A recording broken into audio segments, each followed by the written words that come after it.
Le CERIS déterminé à combattre le terrorisme et la criminalité transnationale organisée en Afrique de l'Ouest et du Sahel. Si l'État malien aurait aidé préalablement à se doter des moyens institutionnels de contrôler l'effectivité de son territoire, on n'aurait pas une sanctuaire terroriste aujourd'hui qui menace toute la sous-région.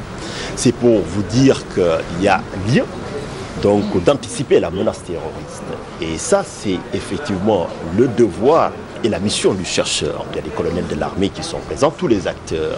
C'est d'initier un dialogue entre civils et militaires pour pouvoir arriver à des solutions concrètes et opérationnelles. Pour ce faire, le Centre d'études de recherche internationale et stratégique a développé une activité en faveur des études et de la recherche universitaire, scientifique et opérationnelle. Nous allons insérer ce centre de recherche dans un cadre de réflexion où nous allons, avec des partenaires qui sont dans des universités européennes, américaines et de la région, et aussi des collègues des universités sénégalaises, dans une dynamique de recherche et d'analyse pour apporter à des problèmes qui, comme le terrorisme, puisque actuellement c'est le sujet qui fait l'actualité. Le lancement du CERIS serait aussi un prétexte de donner aux décideurs politiques des outils d'aide à la prise de décision en vue d'apporter des réponses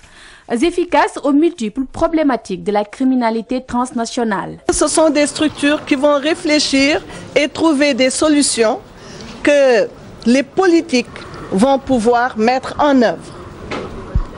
Alors, ce qui est intéressant, c'est que ce sont des structures qui vont au-delà de l'aspect politique pour toucher l'expertise. L'expertise qui viendra d'horizons divers et portera sur différents domaines. Le CERIS aura pour portage institutionnel l'Université Cheikh Anta Diop de Dakar, notamment à la faculté des sciences juridiques et politiques. Son objectif, faire intervenir ces experts dans des formes de diplomatie privée en vue de résoudre les